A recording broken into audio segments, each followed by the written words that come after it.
Hello and welcome to the Catholic Audiobook in a Month podcast. My name is William Wilson, and today is day 19 of Abandonment to Divine Providence by Father Jean-Pierre de Caussade. I will be reading chapters 3 and 4.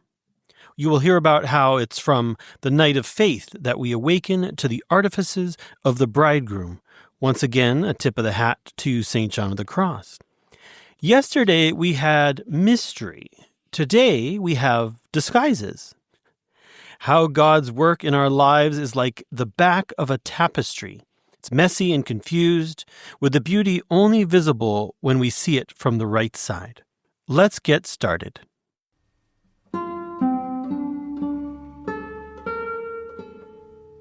Chapter 3. The afflictions with which God visits the soul are but loving artifices at which she will one day rejoice.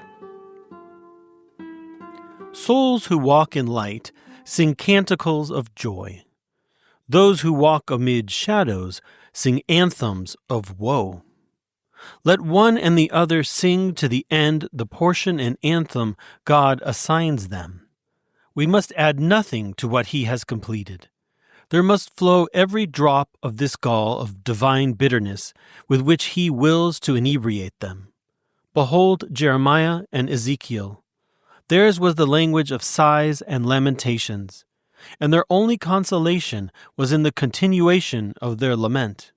He would have dried their tears, would have deprived us of the most beautiful portions of the Holy Scriptures.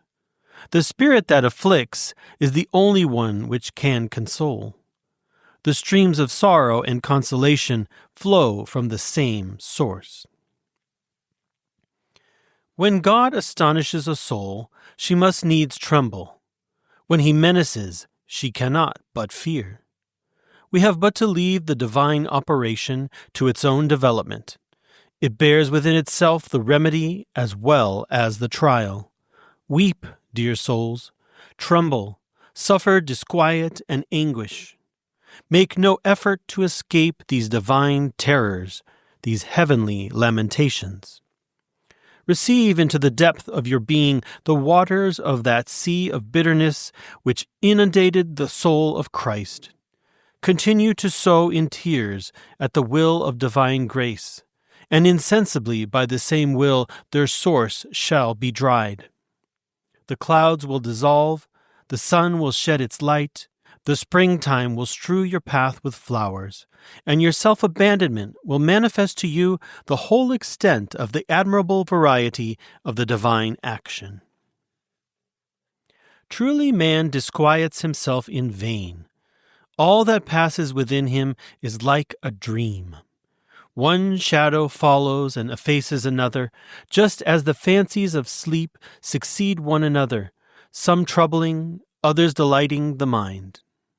Man is the sport of these imaginations which consume one another, and the grand awakening will show the equal emptiness of them all. It will dissipate all illusions, and he will no longer heed the perils or fortunes of this dream called life.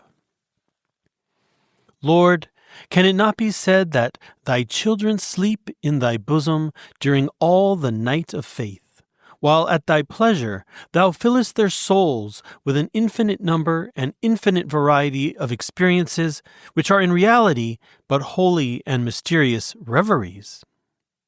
In this obscure night of the soul, they are filled with veritable and awful terrors, with anguish and weariness, which on the glorious day thou wilt change into true and solid joys.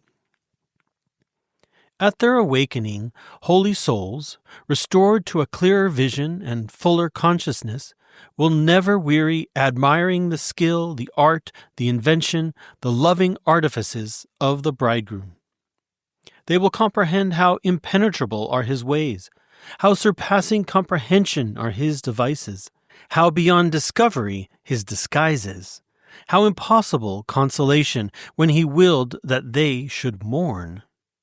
On the day of this awakening, the Jeremiahs and the Davids will see that which wrought their bitterest pain was subject of rejoicing to God and the angels.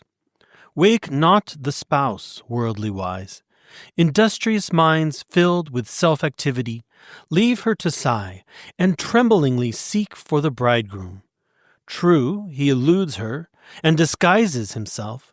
She sleeps, and her griefs are but as the phantoms which come with night and sleep. But disturb her not. Let the bridegroom work upon this cherished soul and depict in her what he alone can paint or express. Leave him to develop the result of this state. He will awake her when it is time. Joseph causes Benjamin to weep. Servants of Joseph, reveal not his secret to this cherished brother. The artifice of Joseph is beyond the penetration of Benjamin. He and his poor brothers are plunged in grief. They see naught in the loving artifice of Joseph, but irremediable suffering. Enlighten them not. He will remedy all. He will reveal himself to them, and they will admire the wisdom of him who out of so much woe and desolation wrought the truest joy they have ever known.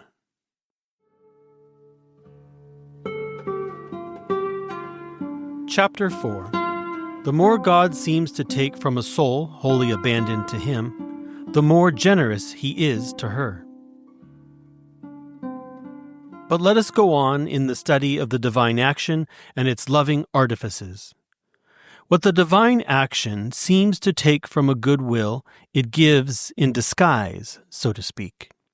It never leaves a good will in need. For example, if we relieved the necessities of a friend with generous gifts, allowing him to know they came from us, but later, in his interest, making a feint of withholding our gifts while continuing to secretly assist him, the friend, not suspecting the ruse or comprehending the kindly artifice, is grieved and hurt. Bitter reflections and unkind thoughts of his benefactor torment him. But when the loving ruse is revealed to him, imagine the joy, the confusion, the love, the shame, the gratitude which overwhelm him. And are not his zeal and love for his benefactor greater henceforth? And has not the trial only strengthened his love and made it proof against any similar misunderstandings in the future? The application is simple. The more we seem to lose with God, the more we really gain. The more he deprives us of natural aid, the more he gives us of supernatural. We loved him a little for his gifts, but these being no longer visible, we come to love him for himself. It is by the apparent withdrawal of these sensible gifts and favors that he prepares us for himself, the greatest of all gifts. The soul once wholly submissive to the divine action should always interpret all things favorably. Yes, were it the loss of the most excellent of directors, were it the distrust which they feel in spite of themselves for those who too readily offer to fill his place, for usually the guides who of themselves seek the direction of souls merit a little distrust. Those who are truly animated by the Spirit of God are not ordinarily so impetuous or self-confident. They are sought, they do not offer themselves, and never cease to distrust themselves. Let the soul that has wholly given herself to God walk fearlessly through all these trials, letting none of them deprive her of her liberty. Provided she be faithful to the divine action, this all-powerful action will work wonders in her despite all obstacles. God and the soul are engaged in the same work, the success of which, though depending entirely on the action of the divine workman, may nevertheless be compromised by the infidelity of the soul. When it is well with the soul, all goes well. For that which is of God, that is, his part and action, are, so to speak, the rebound of the soul's fidelity. It is the right side of the work, which, like those famous tapestries, are done stitch by stitch on the wrong side. The workman engaged thereon sees but his needle and the canvas, every little hole of which is successively filled, forming a beautiful design which is only visible, however, when every detail is completed and the right side is held up to view. But during the process of the work, all its beauty and its marvels were unseen. And thus it is with the self-abandoned soul. It sees only God and its duty. The fulfillment of the duty of each moment is but the addition of an imperceptible point, and yet it is by means of these apparent trifles that God effects his wonders. We are given a presentment of these wonders at times here below, but we shall only understand them in the light of eternity. How full of wisdom and goodness are the ways of God! He has made all that is great, elevating and ennobling so completely the work of his grace and action, leaving to the soul what is easy and simple to be accomplished with the aid of grace, that there is no one who cannot attain eminent sanctity by the loving fulfillment of obscure and humble duties.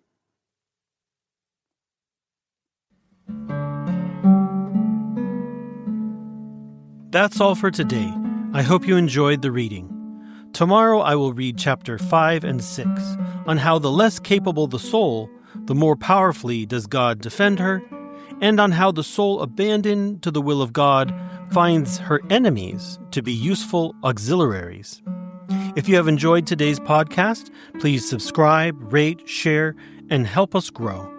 Also, please check out oratebooks.com, now featuring the 2-volume set, The Practice of Mental Prayer by Father Momini, one of the clearest and most practical handbooks on mental prayer we have seen, also featuring full-color artwork taken from the masters of the past 700 years. That's oratebooks.com. If you'd like to learn more about us, please visit oratepodcasts.com. That's ORATE podcasts.com. Thanks for listening, and I'll see you tomorrow.